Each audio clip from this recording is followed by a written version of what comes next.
So good evening, members, and good morning, Uma. So this is the second session of ours with Uma. For the ones who've not heard Uma earlier, just a brief introduction of Uma again. So Uma is a chairperson and founder of CL. She holds a doctorate in finance and is, of course, an expert in capital markets. She was a professor at Indian Institute of Capital Markets. She has worked with ICICI Prudential Mutual Fund and also at ING Optimics. She has been a personal finance columnist at from since 2003 and currently writes in a weekly column for ET Wealth. She has also been on several committees and working groups in the mutual fund industry.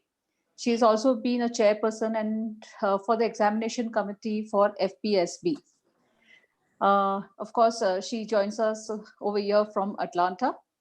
And today the topic is asset allocation. Now, at this level of the market, when the Nifty and Sensex at our is highest, obviously now everybody has been talking about asset allocation. So everybody's scared, Uma. What is going to happen from here? So let us hear from you what we should all do from here onwards. Okay. Good evening, everybody. It is a pleasure to be here again, and I am thankful to FIFA for giving me this opportunity to once again be in front of a classroom. I don't enjoy anything more. I've been once a teacher, always a teacher, as they say, and so it's a joy to be here. It is 6:30 in the morning here, and extremely cold. Temperatures outside are -4. But the house is quite toasty and warm at 24. So the house is quite warm. Um, Sitting here and looking at what is going on in India, primarily through the news channels and online news, and through a few interactions with friends and others, takes me back to those days. I mean, some of you might have been in those classrooms, and you know, there have been classrooms we have had when the Nifty crossed 1,000. Okay, there have been classrooms we have had in 2003, for example, when 5,000 looked like a target, and today we are looking at 50,000. So these are just numbers. Okay, they don't really matter so much. Yes, it's a big concern that we are staring at a price earning of 40 times, and obviously the market is running ahead of itself. I mean, I don't think any of us has a doubt that market is running ahead at this time. But the truth also is this, that um, everybody is optimistic again, because it looks like vaccines will be here soon and recovery will happen, and the kind of, you're always going by the past. So you're saying that if 2020 was such a bad year, then 2021 will have to be good, and probably 2022 is a bull year, and so I have to position myself now to be able to take advantage of that possibility. Now, anybody who's been in the equity market knows that in the long run it's always a bull run. Okay, but there have been people who've been concerned about the huge sideward movements in the market. That it's been something that we have seen since 2008. We've had periods when sideward movements have meant that investors made no money. Okay, investors made no money despite staying for a period of 5 years and so on and so forth, which can be so. As they say, if you're optimistic, you sound like a salesman. It's only when you're pessimistic you sound like you're somebody who's trying to help others. So during times like these, being overtly optimistic can come across as being too pushy and too eager to sell. So you have to you have to tone it down. But as far as allocation to equity is concerned, yeah, it has to remain. It needs to be there and part of the portfolio, so you can't really help it. Yeah, so there is no case for underweighting equity at this point of time. There is no case for jumping and overweighting it either. Okay. Let me begin by with the first section, which is what we call as the news hook. the news corner, where I'm talking about a current thing that's happening. I mean, at the time we are in, I think all attention is on the budget. I will begin with a note of caution. Just simply ignore all the reports on what the budget is holding, because no one knows really. These are all kite flying exercises. So the budgeting process itself is extremely secure, and one of those where the government follows the highest degree of secrecy. So except for the FM and her close budget team, no one really knows. So please discard every wish list that's coming your way. Yeah, so don't go by any of them. We'll wait for the real budget, and we will the finance minister has promised that this is going to be an unprecedented budget. So she has already pitched expectations high. So we'll have to see, what the budget is going to deliver. I want you to just consider these, look at the whole scenario from the point of view of just one thing that matters to all of us, GDP. The biggest problem we face today is that there has been a downturn of a kind that we have never experienced in the recent past. We haven't seen this kind of steep negative GDP growth in recent memory. So that is the biggest concern. And all of us who have studied macroeconomics knows that there are only four drivers of growth. Okay, only four things can push growth up. One is government consumption or government spending. Second is private investment, or the investment by the corporate sector, private investment. Third is private consumption, which is you and me and everybody else buying stuff. And fourth is exports, okay, net exports. So these are the only four drivers. Growth cannot come in any other manner other than from one of these, okay. For the longest time, growth in India was driven by private consumption, where people were, so when you and I were buying goods, it was a patriotic act. We were contributing to the GDP growth of the country. Now, at a time when private consumption has dropped because private incomes have been low, people have, consumption levels, I mean, more than 70% of the GDP used to come from private spending. So anytime there is a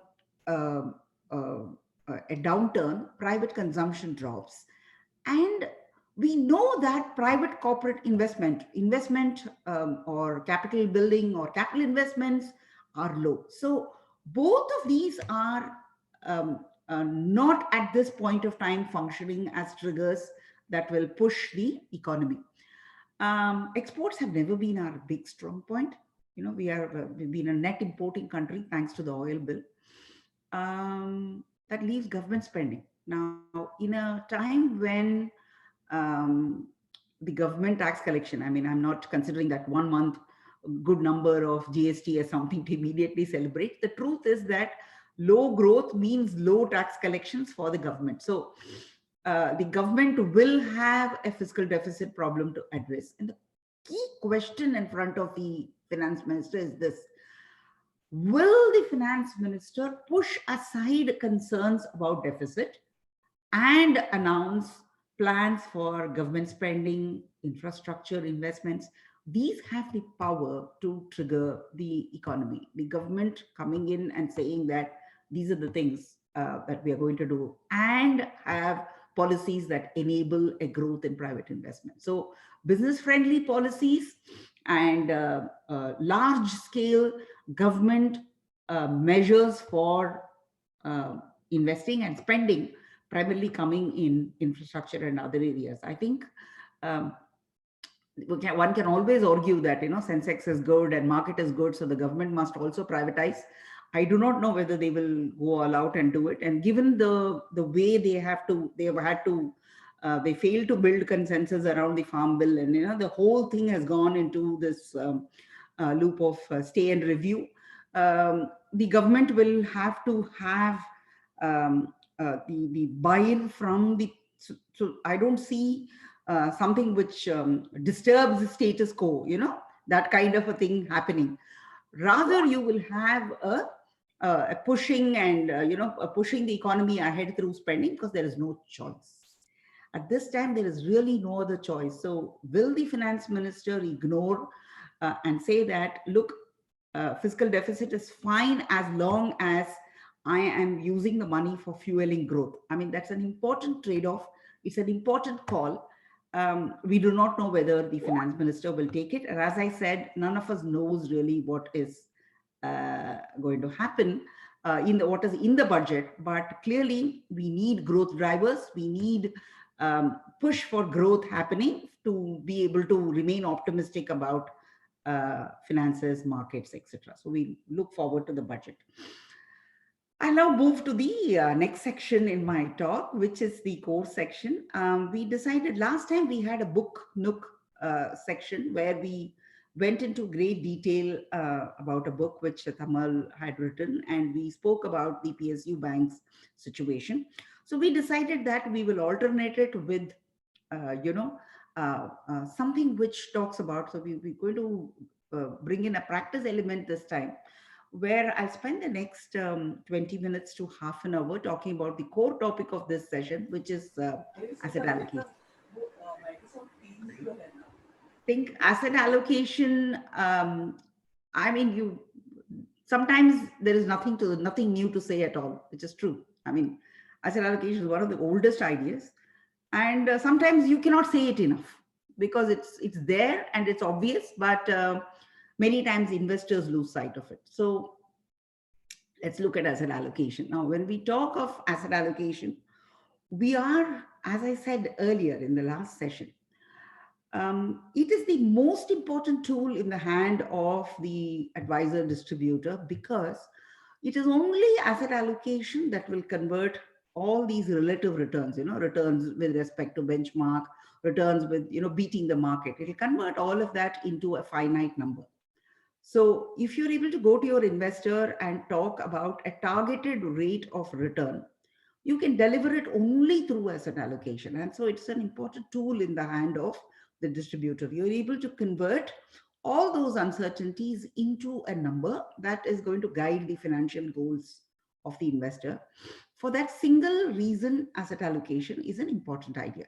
So let's assume that your investor has has some kind of you're working with the investor, and investor says, I have a target, my portfolio should run at 9%. I mean, let's say you want to be able to say, because that is the number you will arrive at after looking at how much the investor can save, how much his financial goals will require, and so on and so forth.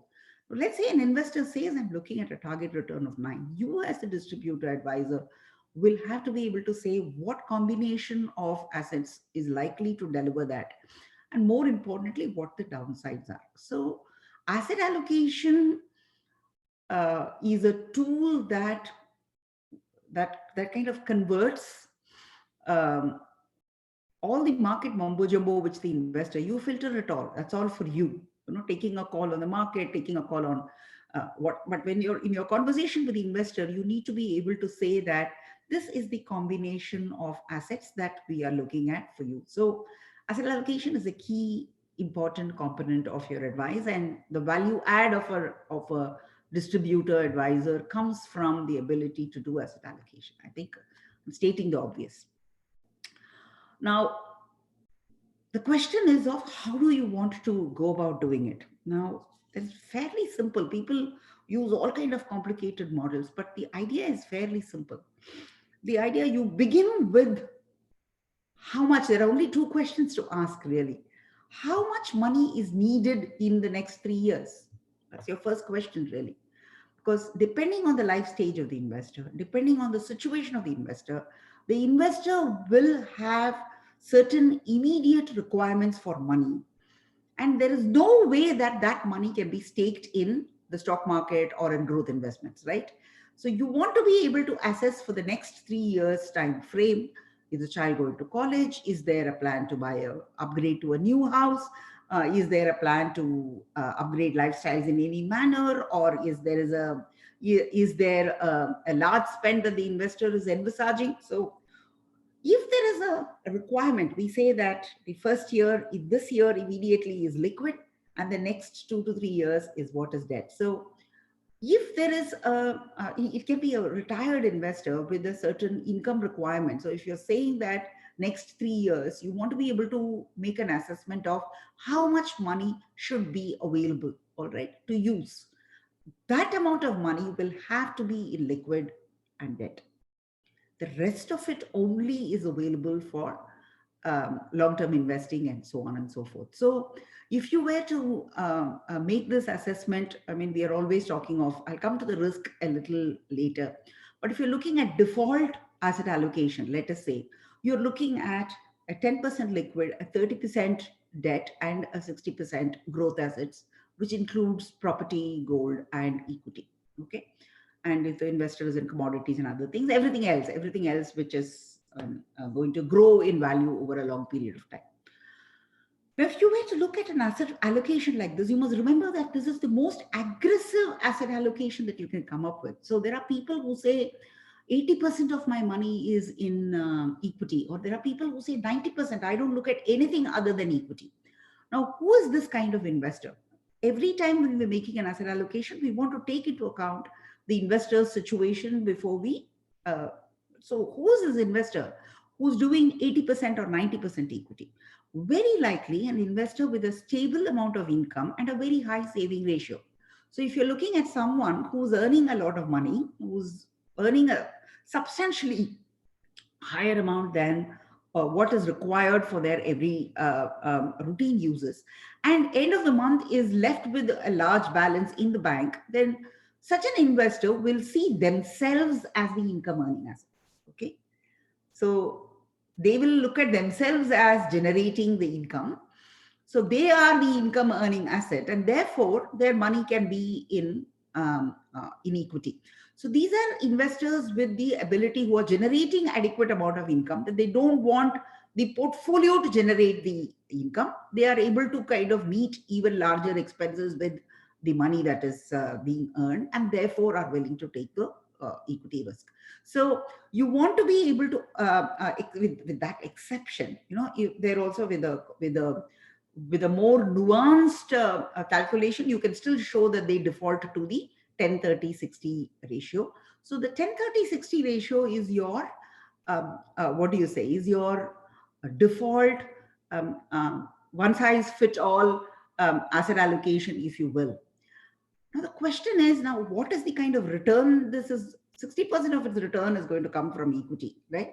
So obviously the return this kind of combination will offer is likely to be higher than what you will find in typical passive uninvested portfolios, right? Now, once you've begun there, so you have a certain, you're working with a certain default. So you, in your practice, you track this default portfolio's return on an annual basis. You have the history. It's very important to have it in your bag. You have the stock market returns, you have the short-term as well as liquid returns over time.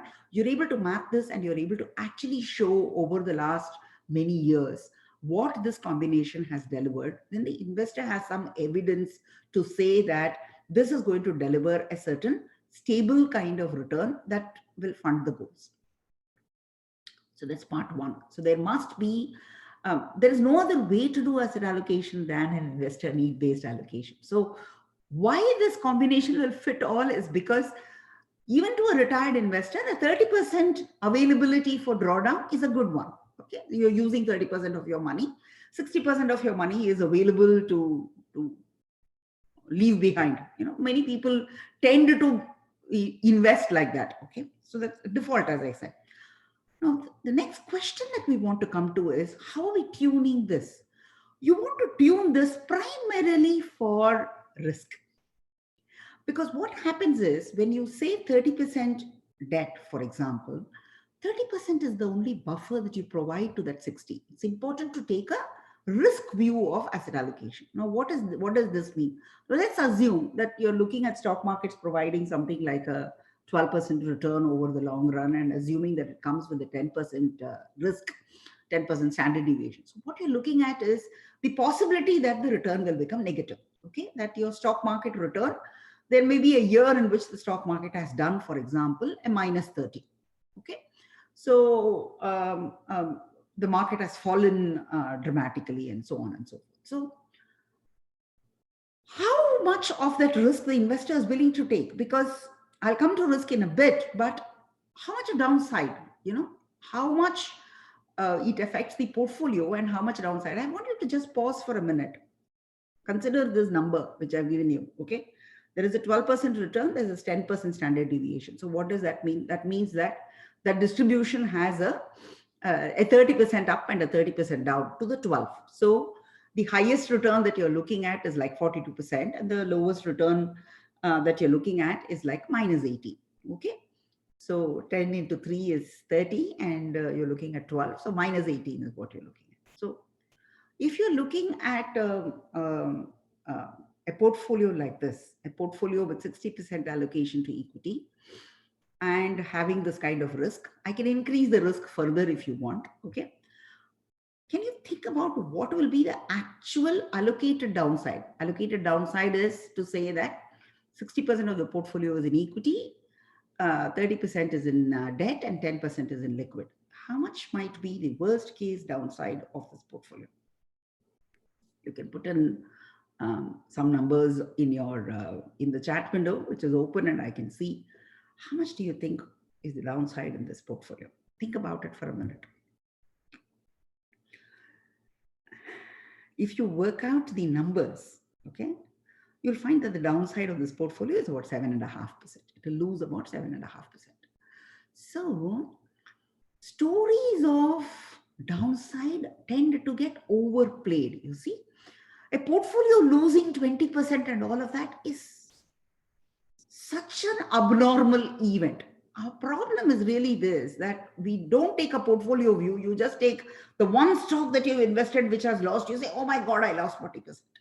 The whole asset allocation orientation is to be able to have the entire portfolio in front of you and be able to say how much has the portfolio as a whole lost.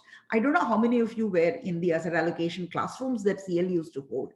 We used to actually have exercises with actual numbers, okay, with groups, actually doing an allocation and going through the swings in the market. I would use actual market data, pick up a particular time period and use actual market data. Achieving a 10% down was such a difficult thing.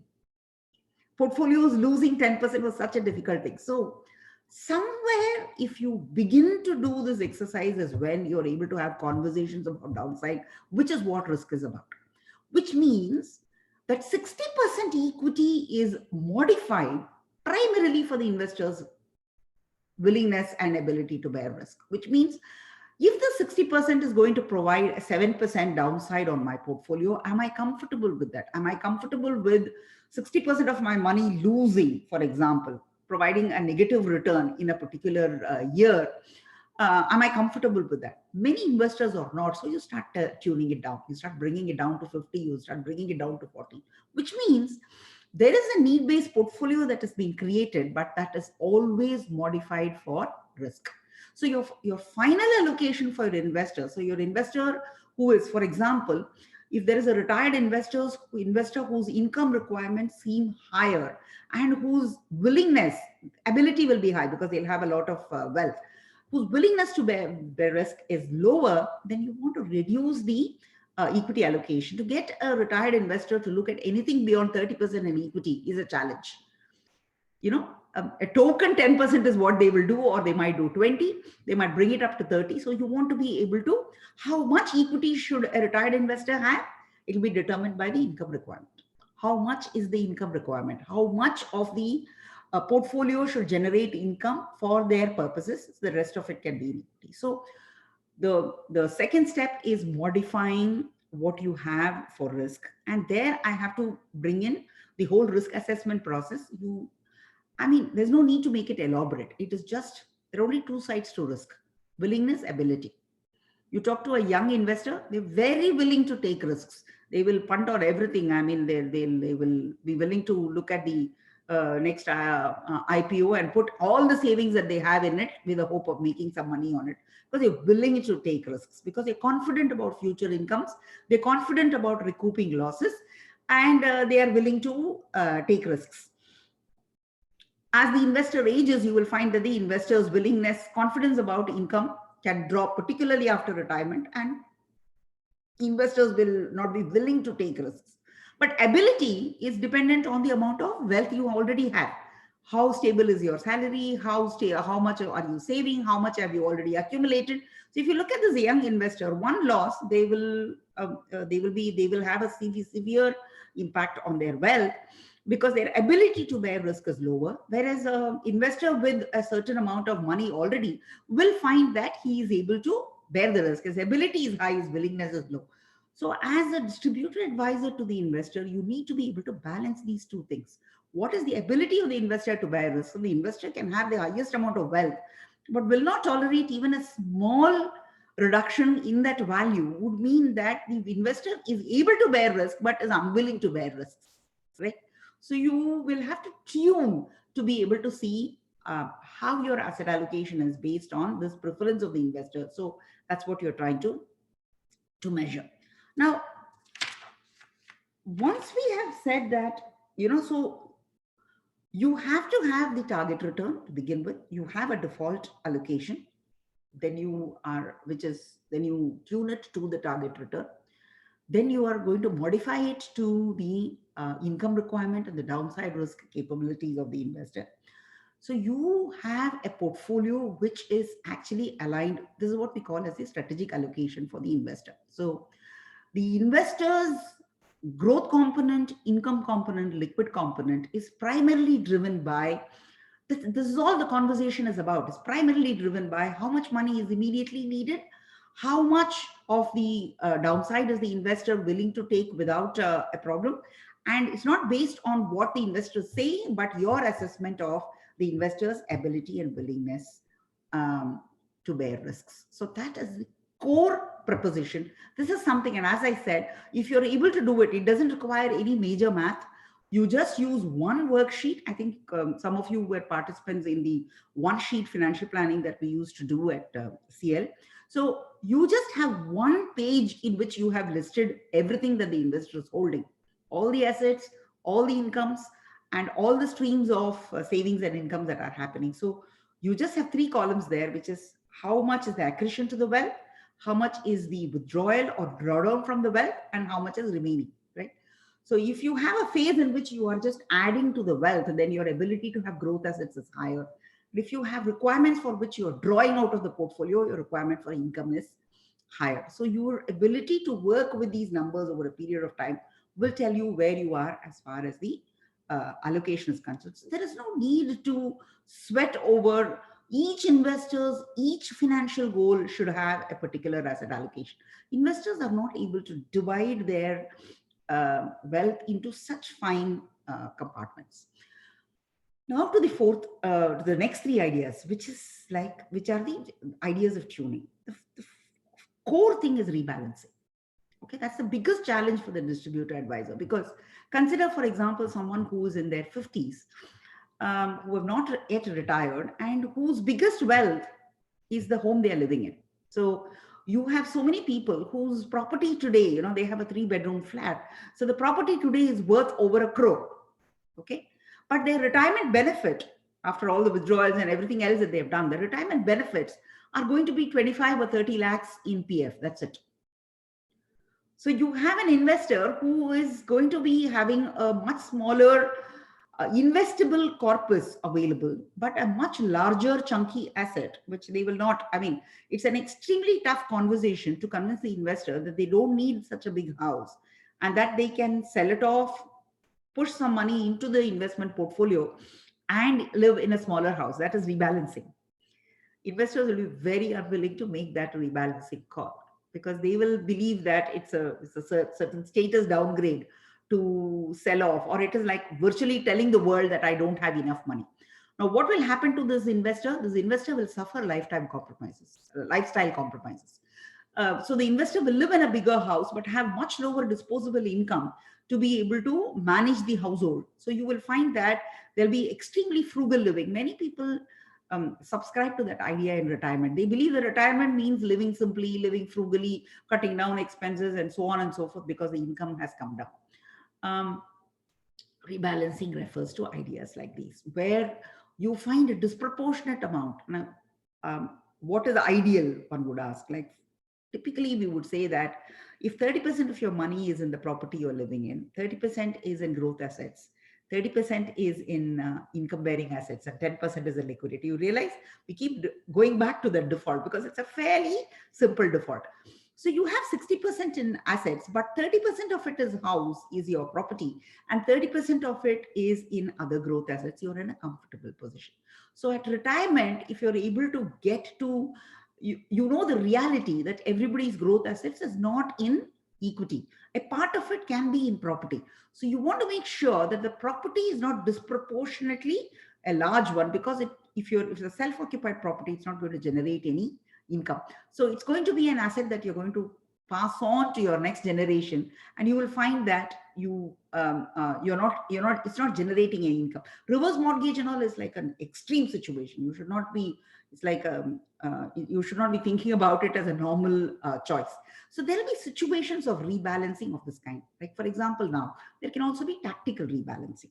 At this point of time, last year we have put all our money in which we call as modifying the weights. So we have we have stopped putting money in equity. Okay. So the amount of money that we have in debt and in liquid assets is higher. So the question we want to ask now is, should this money be moved into equity? What's the simple asset allocation answer to it? It will go back to the reassessment of, would you need that income? Do you see yourself as much more stable in your position, in your job, in your spending this year compared to last year? If the answer is yes, you're ready to invest. The money you should underweight those assets and start putting the money in equity. But if the answer is that it is still unknown, it's still unknown whether the family will, you're a small, medium scale business, you still do not know whether your business is going to come back, you do not know whether your income streams are going to flow like it was before, then you shouldn't be making this modification in haste. So rebalancing conversations, rebalancing ideas are an important component of asset allocation, which will occupy much of the distributor advisors' time. Now, much of this rebalancing will depend not only on the investor situation, but also on how the asset classes are performing, which is the last component in asset allocation, which is your tactical rebalancing. Are you able to add? See, for example, just like how your downside is not significant when you're allocating, your upside is also not going to be very significant. For instance, let's assume this market runs and does 30% this year. Okay, so if you had 60% of your money in the market, you would make an 18% return, right, from that component. So which is going to be fantastic. But the incremental change in the portfolio's value, you'll remember that the portfolio was already running at about 9 to 10%. So you have a year in which the equity component has offered 5 to 6% more, okay, would mean the value add, right? So no advisor can overlook the tactical value add. Can I kind of make some modifications which will add that 2, 3, 4% to the investor's return, and give the portfolio a certain buffer, so that if there is a bad year, you have had a few years in which you have performed, all right? So that's your tactical. Now, tactical rebalancing requires the highest amount of distributor advisor skill. It's not about forecasting the market, okay? It's not about saying which, it is about linking what you see as macro variables to asset class performance.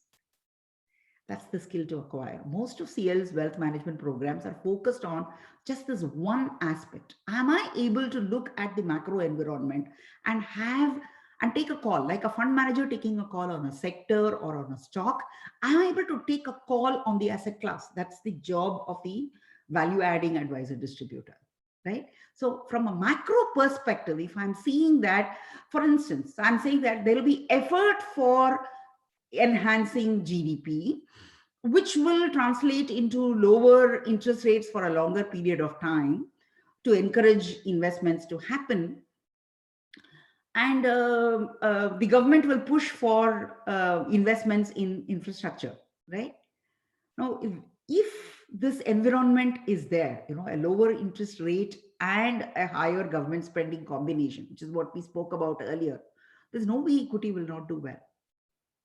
You should be overweight equity if this is the environment you are in. It's not necessary for corporate earnings to come in, because the lower interest rate, higher investment environment is what will lead to an expansion. So you want to say whether the economy is expanding or contracting. That's the question you want to ask. Okay. So look at the combination. So you will know that your liquid assets will earn less. Anyway, it's a small percentage. Your short-term debt will also earn less because it is there is a low interest rate environment. A falling interest rate environment might give you a little bit of leeway there, but not much. So much of your money is made on equity. So if your investor had moved to a 50 or 40% equity, the time to come back to 60 comes in then. That's the tactical call that you will take. Now, whether this tactical call will deliver will depend on how these asset classes have performed. It's an art and science that you have to pick up over a period of time to be able to link macro variables to asset class performance. This is something that you want to do for real estate, you want to do for gold, because those are investments from which you want money to come into financial. You want to do it for short-term and long-term debt and for equity. So tactical asset allocation is what adds value. So that is really, so from a practice perspective, if you were to talk to an investor and say, how am I going to do this? You can begin by looking at how much immediate income the investor needs. So you have a default debt, rest of it is in growth. 2, you will modify the amount in equity so that it aligns with the investor's risk preference. You will point out where the downside is. So 3 is an important idea, where the third is how much is the downside. You will realize that most allocations don't have more than 10% downside. Having that conversation, being able to anchor the investor to that kind of a position is important. And as I said, you can do it in one sheet. You can look at income requirements. You can look at risk preference through the conversation and modify. So something like a 10, 30, 60, you can keep it as default and keep tuning it for the investor's specific requirements.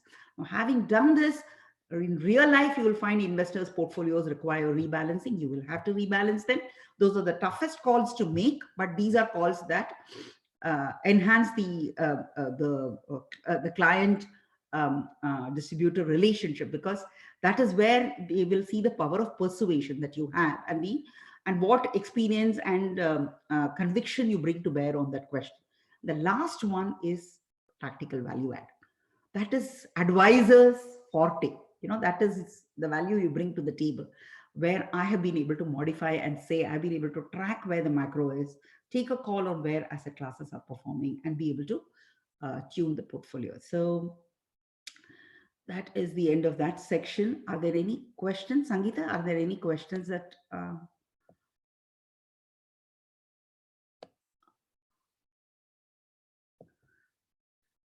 I'm just looking at Q&A. There are no open questions.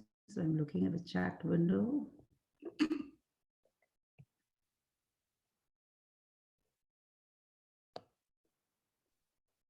Uma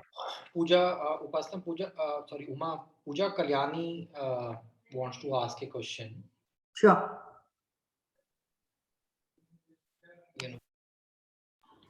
Sangeeta, would it be possible to unmute, the host can unmute Pooja Kalyani?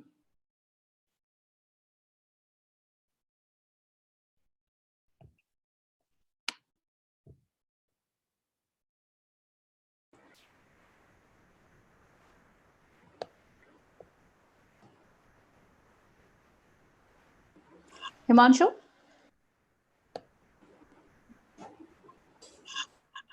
Yeah, Sangeeta. So yeah, can it be put on the chat? Okay, there is a question. Okay. Yeah, there's a question. Yeah, I can answer that question too. Yes, and if please. the question can be put on the screen, I can answer that too. Yeah. What's the broad difference between asset allocation and diversification? Okay, so asset allocation results in diversification. That's it. One enables the other. So When you talk of diversification, see, the idea is this, that equity, debt, and short term, they all will not move up together. They all won't fall together. So, which is what we were explaining in point number 2. So if you have, let's say 50 or 60% in equity, it means that when the equity markets fall, assume you have an income requirement. You're going to be caught because you needed the money and your money was in equity and equity markets have fallen, which is why I said you begin with assessing what amount of money you need and make sure that that money is in the debt markets. Why? Because you're not envisaging both equity and debt to fall at the same time. That's what your diversification benefit is. So diversification is an important outcome, or it is the result of asset allocation. So if you do an asset allocation, you can be sure that some component of your money is always working. Yeah.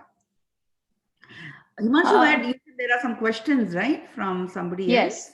Yes. The question is, so we can remain overweight into equities in current environment, and if the time horizon is long enough? Yeah, if your time horizon is long enough, you can overweight equity easily. I mean, that's an obvious question. It's an obvious. The third one is, I have no good suggestion for the client to make lump sum investment. With YTM so low in debt funds, I'm asking many clients to do FD. What could be the alternative? You can choose from whichever debt products you want. Okay, you can choose from whatever debt products are available to you. You need to be able to see that an FD is on the liability side of the bank's balance sheet.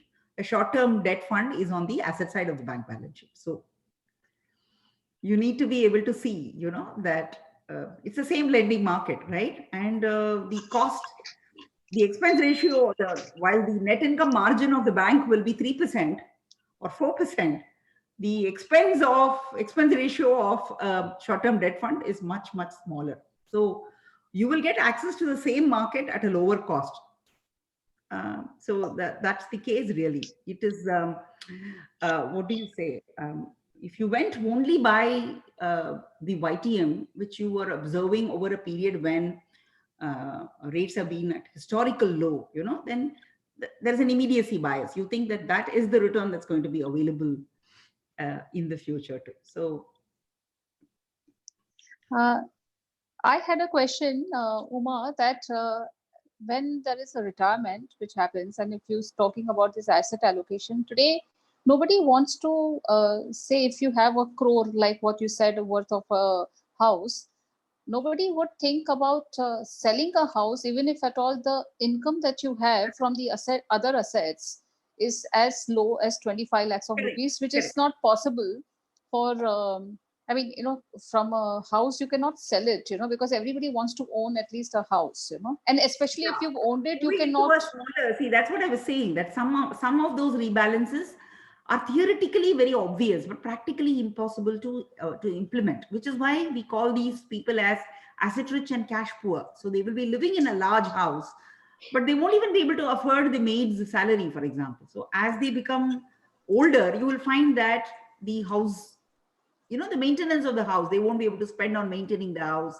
They won't be able to, they'll make lifestyle compromises. So they will, the food they eat, the places they go to, the clothes they wear, the way the house is, all of that will be compromised because all your money is locked in the property and you don't have enough money to live comfortably the way you were living earlier. And then there'll also be the fear. See, if 25 lakhs is all that you have, spending 5 lakhs on renovating the house is taking 20% of that money. So you will not come around to making that expense. So you do have a lot of retired investors. It's a common problem.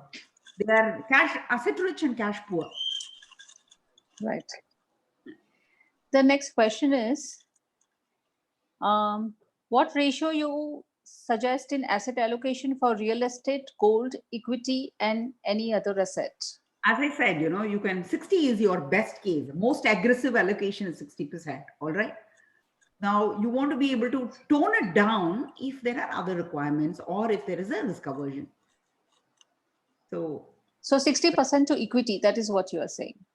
Growth assets. So growth assets will include your gold, will include your, it won't include gold, it will include real estate. But gold again, I will put it in that 10%. That's little. I would really. That's a bias I have. But if an investor believes that gold is a good asset, it's difficult to classify it as growth asset because its increase in value is almost tracking inflation. It's not really providing superlative returns except for some tactical period, and it doesn't generate any income. So I would think that gold is a fairly poor quality asset from an asset allocation perspective. But if the investor must have it, make sure that you're not doing more than 10%. Okay. Don't overdo it. Don't real estate not over 30%, your gold not over 10%, because these are assets that you're not likely to sell, realize, and use. You will pass it on. So if you broadly think that 30% of your assets are going to get passed on, then it is fine for the 30% to be in property and gold, which you will not sell but hand over to your children. But make sure that at least the other 60% is available to you. Okay, this question is currently equity gold at high, but same time debt is at low return level also due to recent past confidence in debt. Yeah. So what to do? I mean, so basically, debt as an asset class will never go away. You can have periods in which there are, as we discussed the last time, there are credit issues, there are problems of pickup in loan. There is no credit pickup. People are not borrowing because there's this huge fear. Lenders are worried that borrowings will go bad, and borrowers do not have business expansion on plan to be able to come and borrow. So it is a period. It's a period when the market has been low. Now, you can't extrapolate that to say that this is how the debt market will be. The debt market will be a place which will offer stable returns. That's the nature. It is a market for lending, and it is a market for as economic activity, which is what I said, the macro linkage. As economic activity picks up, you will find that the debt markets come back. So if you have the view that activity in the economy is going to move up, there is no way the debt market will remain. The debt market has to support it. The lending activity has to support the growth that you're planning. Otherwise, there will be no growth. You can't fund, there has to be that multiplier, as we say, money has to move in the market. The lending activity has to pick up to oil the growth engine. So don't be guided by the stagnated period of the recent past to believe that that is how the debt market will behave. but what happens is that if at all you invest into short-term plans at this point of time, where the net YTM would be approximately 4%, and if at all the inflation comes back and the interest rate starts moving up again, what sort of a return can you expect even over a period of, say, let's consider that you keep this money over a period of 5 years, 7 years, etc. also, what sort of a return can you expect? And then 46% is what if your inflation numbers are going to be 2 to 3%, that's the projection that RBI is coming up with, sub 4, then your debt returns are going to be 4 to 6%. They're not going to be higher than that. So as I said at the start, the amount of money you will have in debt will depend on your drawing. I mean, I did point out the exception. So if you are a person with a high income and you have an adequate amount of liquid money which is generated by you every month, then you are the debt asset of your portfolio. So you can enhance the equity from 60% to 80% because you're already generating enough amount of income for your income requirements. You don't have to keep money in debt at 4% or 5% or 6% because you have no requirement for it. What needs to be checked is whether you have the risk appetite for any possible fall, because one, you have the need-oriented requirement to be in equity. Two, you need to be sure that there's an ability to take risks, because you want to keep in debt the amount that you don't want suffering if the markets were to correct, right? So many people with the comfort of stable incomes are overweighted equity today. Yeah, you can take it up. All right. So let me move on to the. Himanshu, you want to ask? Yeah. So there are Uma, one or two questions which were there on this thing. So from an advisor's perspective, what, how much time, what time period can an advisor align the current portfolio to the strategic asset allocation recommended for that client? Is there any time period which is there? Power of persuasion, Himanshu. Power of persuasion. If you're able to show, which is why I said historical data, if you're able to demonstrate to the investor that the strategy you're suggesting is worthwhile, it depends on how long the investor takes to be convinced. Sure. Chunky, as we said, it's also about what the investor holds. If the investor's primary, if the investor is drawing from the PF at this time because they're retiring or has a disproportionate amount in FD, moving those assets is easy. But if the investor is primarily into real estate and gold, moving those assets those rebalancing exercises are much tougher.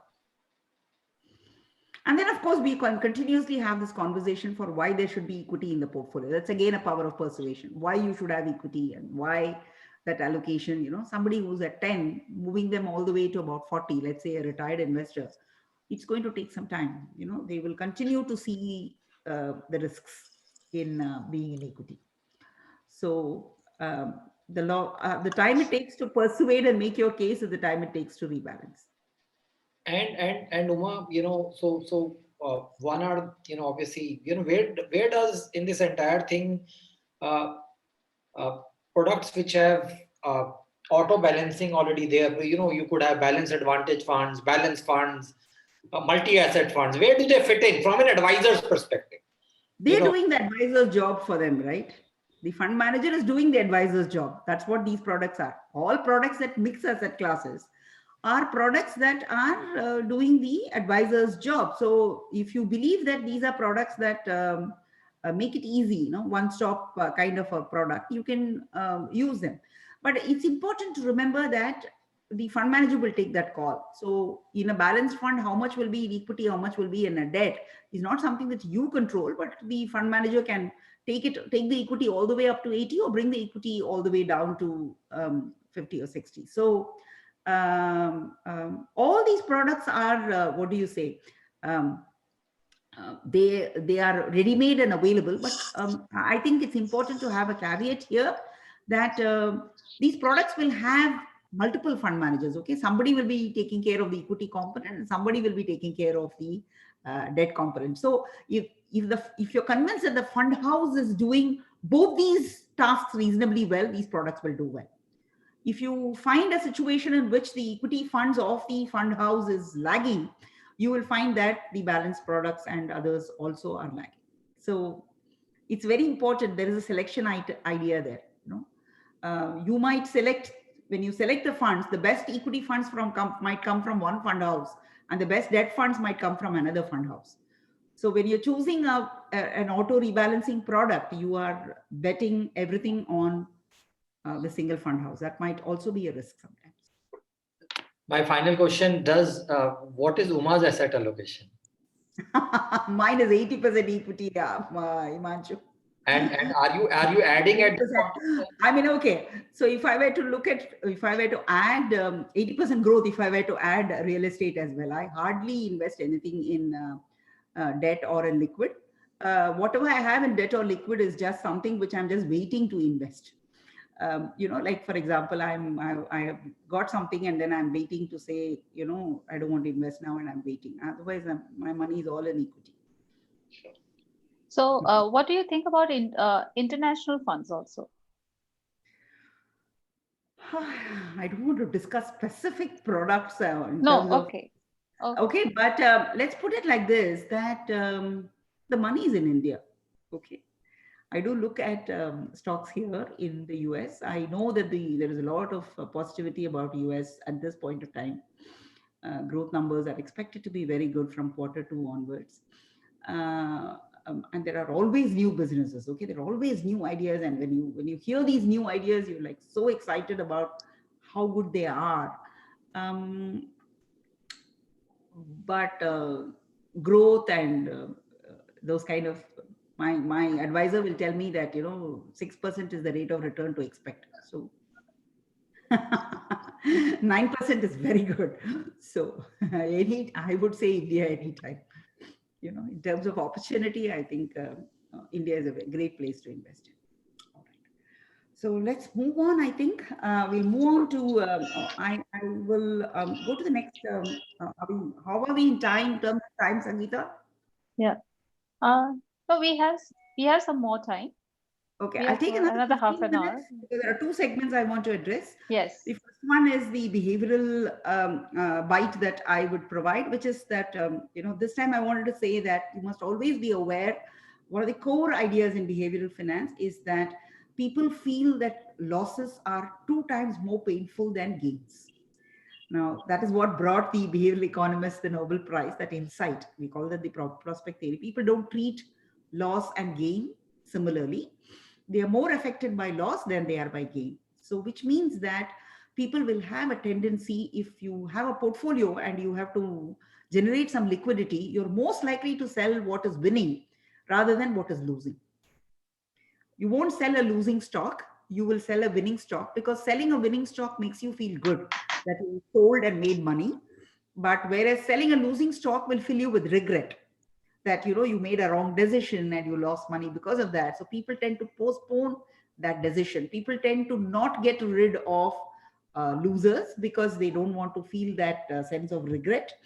And there is also, we call this also as loss aversion. So in distribution and advice, it's very important to address this problem. Many of your investors will have wrong choices, duds in their portfolio, which they won't rid of because they suffer loss aversion. If you devote a certain amount of your practice time to be able to have these conversations with investors, it might be very helpful, because one of the ways, we call that as the anchoring, one of the ways to change this is to show the investor, you know, if you got rid of this and then instead put it in another opportunity where it is likely to grow. So you're building a phantom portfolio. So what you're telling the investor is, the investor has not made the decision, but assume that you have sold off and you've put the money in something else. Then month after month, you're showing the investor how the other investment is doing better, how it is already running, and how it is already generating return, and how the losing proposition continues to lose.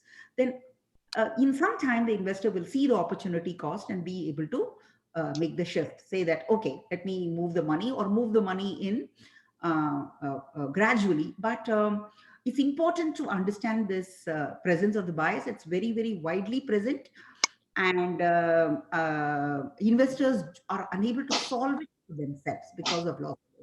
People do not want to sell losing propositions. People do not want to get rid of non-performing. Many of the times, a portfolio is not doing well, not because there are no winners, but because it's continuing to hold losers, because that part of the portfolio is not performing. It drags down everything else. The money is locked into something which is not performing, which affects the overall portfolio's performance. So you want to be able to bring that back in. So I wanted to talk about that behavioral limitation. So that was a brief thing.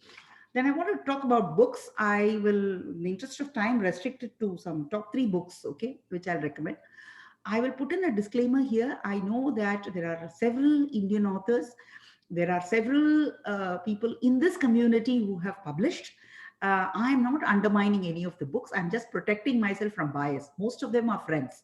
So I don't want to recommend, for example, Amit Trivedi's book over Monica Hallen's book, or, things like that. So I know that there are a lot of people who are writing books. So I am kind of steering away from that to just rid myself of bias. Please read all the Indian authors from your cohort and encourage them, and hear their stories.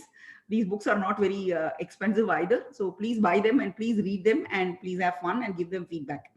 What I'm going to talk about are 3 books which are written by international authors, 3 books which I found interesting. The first one, I think most of you would have heard of it. I would rate it as one of the best that came last year. A behavioral finance book, which is The Psychology of Money. Okay, Morgan Housel, The Psychology. I'll just write it here. Psychology of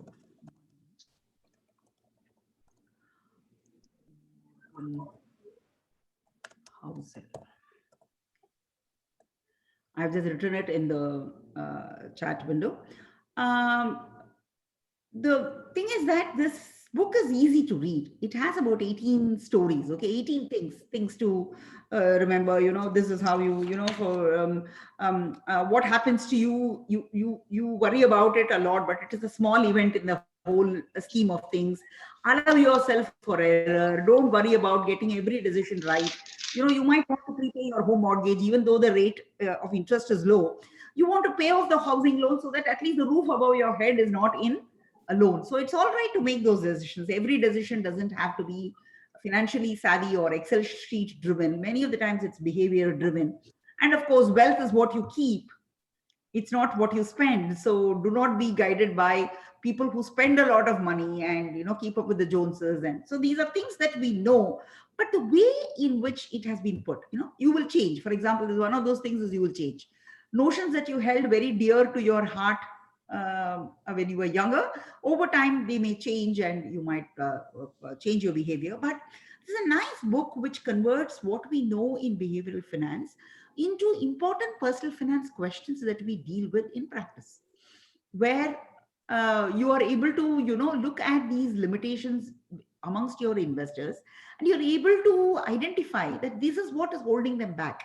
You know, an investor who's spending, or an investor, for example, they say that you and me, your situation is unique in a sense that what you will want to do is a combination of things that works for you. So it's all right. You know, don't be worried about making a decision that is that suits you, because that's the right way to make the decision, and make a plan and stick to it, and so on and so forth. So Psychology of Money is a good read, and I like books where one can read, leave it, and then come back. So because it's divided into these 18 chunks, you know, of well-known truisms in investing, you can always read one thing and then leave it and then come back, you know, because our bookshelves are all filled with books which we only half read. So A Psychology of Money is one of those books where you don't have to finish it. You can buy it and you can keep it. So that is one of the books I wanted to talk about. Then the second book I wanted to talk about is actually William Perkins is quite an envied fellow, you know, Bill Perkins, because he's only 50 and he makes a lot of money. More than anything else, he's known for his very good trading skills. He's a world-class poker player, makes big bets, makes a lot of money. So Bill Perkins wrote a book. I'll write it here, Die with Zero. I'll write it here again.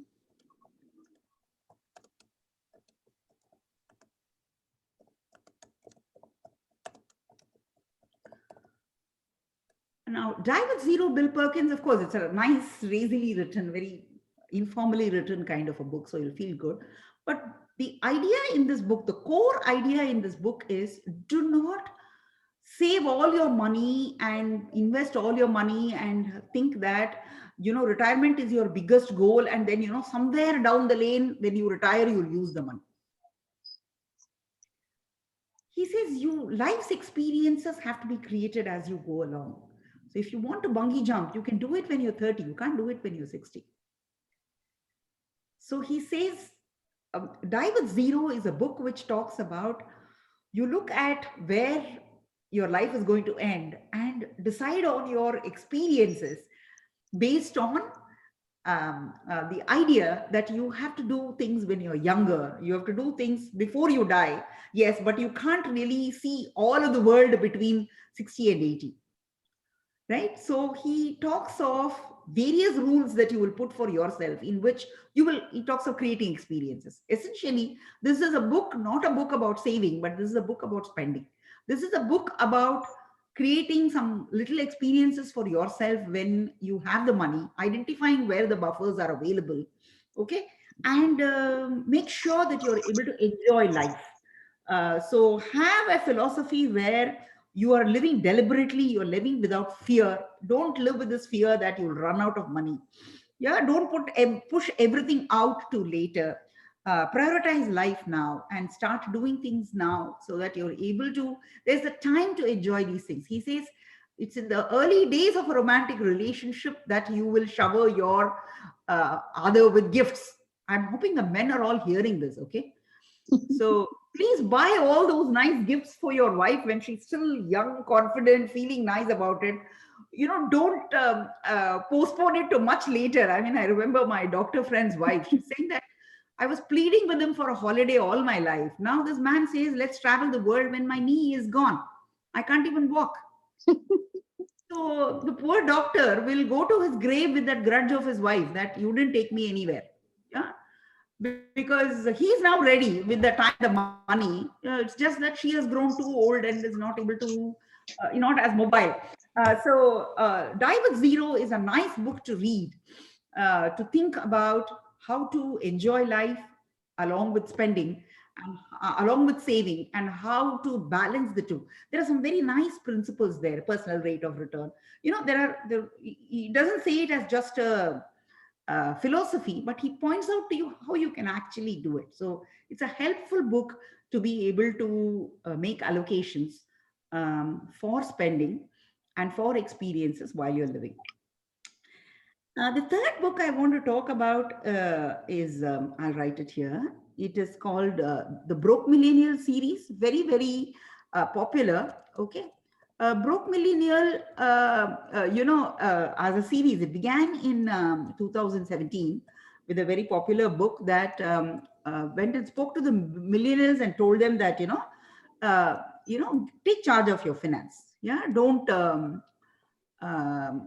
be sitting there in debt and not doing anything about it. Take charge, get yourself out of debt and start living a life. So it spoke the language that a millennial is able to appreciate, and it kind of helped a lot of young people to start managing their money. So in personal finance for young earners, Broke Millennial is a fairly popular book. Now, obviously, as it happens in America, if a particular franchise is good, then they'll keep extending it.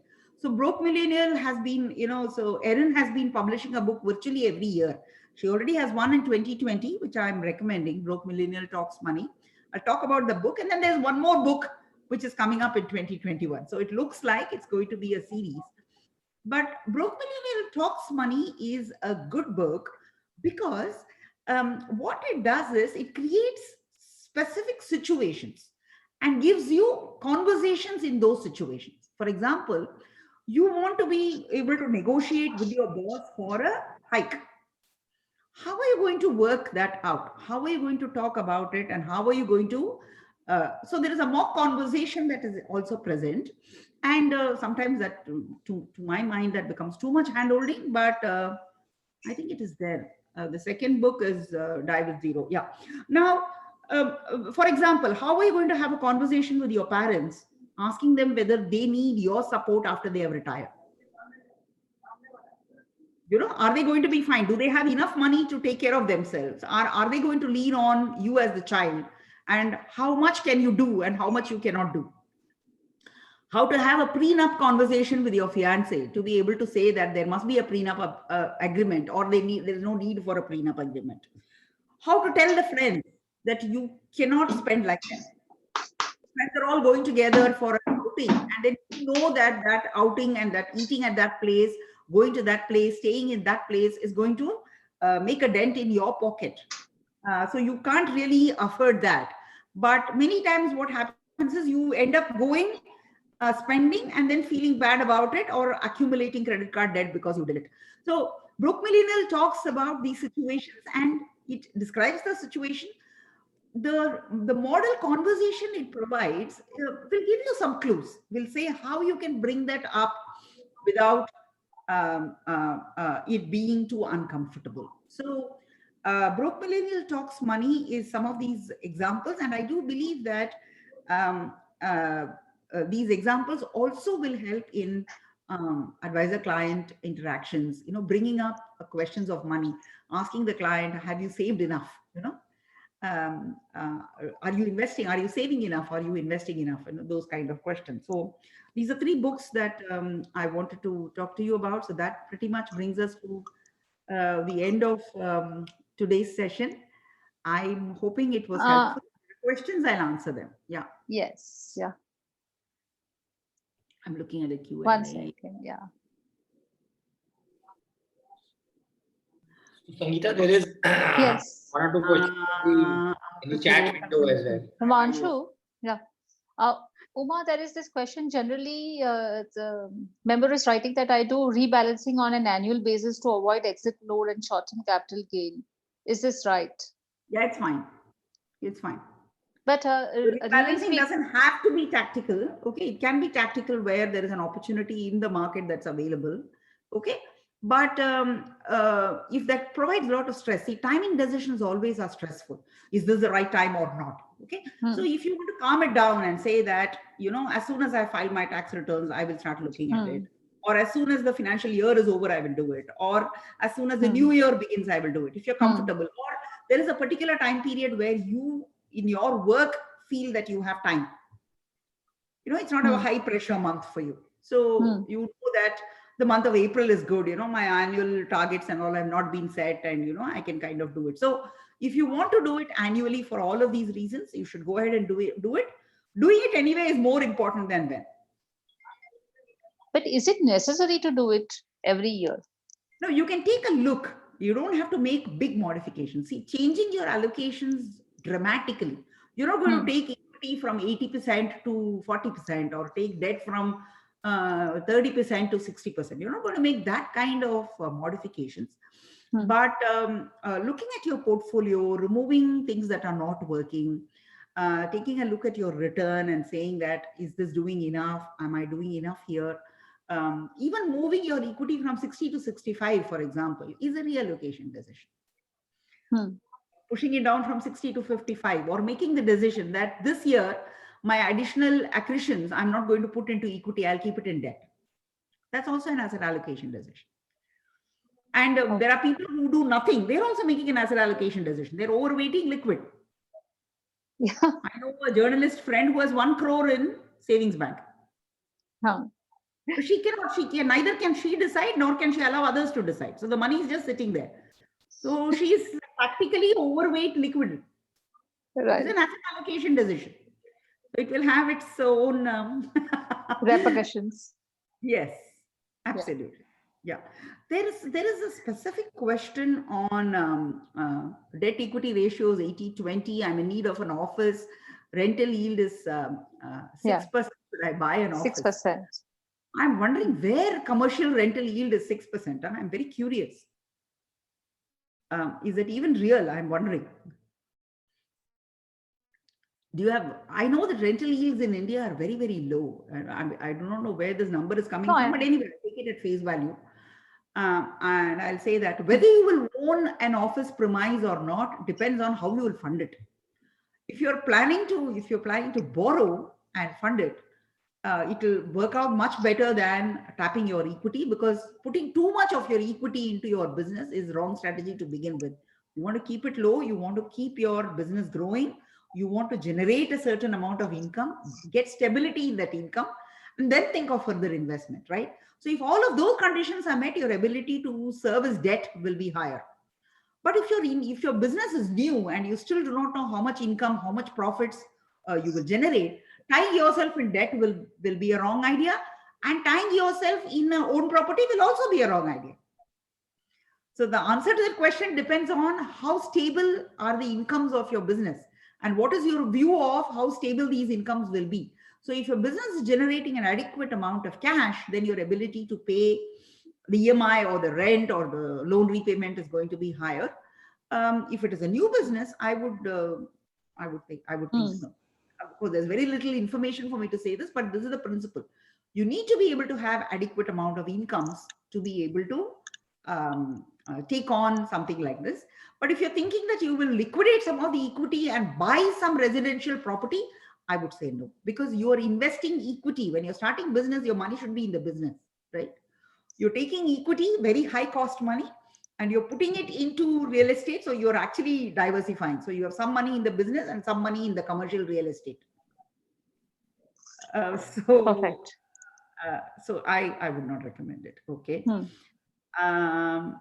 I would recommend that you use a rental space till your income stabilizes, or use borrowed funds for acquiring a property, even if you should.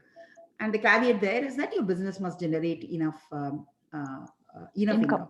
Please ask a question on rate. See, real estate in India is an extremely dirty market. I am not confident rate in India will take off because borrowing and lending in real estate in India is still fraught with tremendous amount of underhand dealings. So it's going to take a lot of effort to get this market to become clean and investor friendly. We're so far away. I don't think we are there. I will ask investors to stay clear of real estate exposure because it's a market, a lot of thugs in that market. Yeah.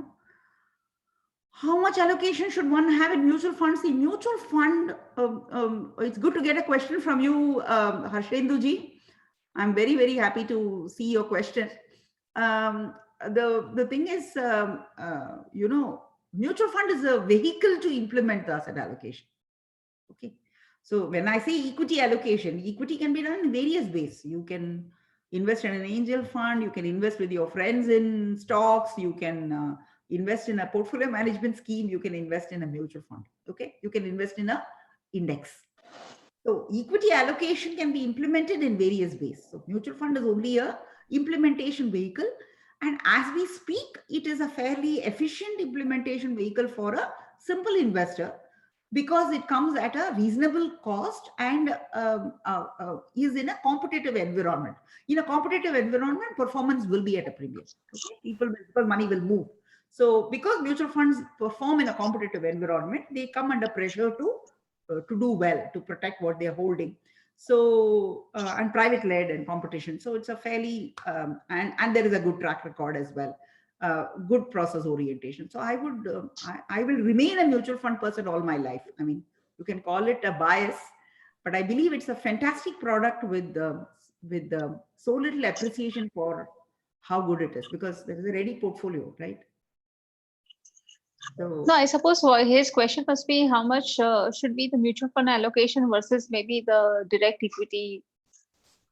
See, direct equity will never win. I haven't seen, except for extremely savvy investors who work as a group and identify stocks and can kind of take very large positions in those stocks. Okay. Most investors will end up holding too many stocks. So it will become like a diversified portfolio. Okay. So more and more you hold, they will put little and little IRFC, RI. Oh, it is very good, but let me put 1 lakh, you know, so like that, you will find that the portfolio is holding some 50, 60 stocks. So it will definitely be underperforming the index. So when you do your own stocks, and then there are people, you know, oh, I only do stocks. And I have heard of people who write blogs and who are very famous, who are all the time dropping off names of stocks that they have invested in. Oh, this stock I've held for life. This stock I've never sold. This stock. So every time they talk about the stock, I'm making the list. That is almost 30, 40 stocks. So there is no way they're beating the index. There's no way. It will become an index. It will behave like the index. So the question is, when you don't have the time, when you don't have the energy, and when you don't have the expertise, and you're basing all your stock purchases on publicly available information, which is just a small part of information. Okay. So why do you want to bother? You know, you may not beat the fund manager. You have to evaluate and see, are you beating the fund manager? If you do that evaluation, you will find that 10 out of 10, you will find the fund manager is doing better than you. So it is a, direct stocks can be done for the fun of it with a small percentage of your portfolio. Don't make it your investment strategy because it's inefficient. You're working with so little information, working with so many limitations, so not worth it. For fun, you can invest in a few stocks just for the kicks. So you have some stories, you know, you can tell the investor, oh, I invested in that stock at that time, see how it has become. People like those stories. So. Yeah. Somebody's asking a question, should the index fund be a part of the portfolio? Yes. Index fund should be the core part of your portfolio because many of us cannot choose funds very well. It's from protecting against fund selection problems. If you take the time and if you can select funds very well, your large cap diversified fund will do better than the index. Okay, that should be the core part of your portfolio. But the problem is that many of us don't do that research, or we don't trust that whether it is fund X or fund Y, every fund house will have a core large cap fund that is looking at index like stocks. The only difference will be that the weightages will be modified. Okay. So that is a fairly good proxy. But then if you even don't trust that, but you still have money and you want to put it in equity, you should put it in index funds because it's lowest cost and you will get market returns. True. Wherever the market is going, you'll get the market return. So you can make it a default choice, saying that whenever I have a doubt or a question about where my money in equity should be, I can put it in index funds. It is just that the alpha that you'll get a little more from actively managed funds. That depends on how well you're choosing funds. That's where your distributor advisors help comes in. So True. if in selection you're able to get an alpha, that's over and above that. Right. People don't do index funds because they always think that there's something else which is doing better. Now, whether you will be able to systematically find that something else is always a question. Yeah. All right. So it's 8 Yes. here that we've taken a lot of time. Yes. I guess, I think I've answered Yes. most of the questions that have come. Yes, you have answered. Yeah. All Yeah. right. Okay. All Yeah. right. That sounds good. Thank you. Thank you so much, Uma. Thank you for the wonderful session. On a Friday evening to come in and hear the session. Always a joy to talk to people, and I fondly remember so many of you. Thank you very much. Thanks. Thank you Sangeeta. very much. Thank you.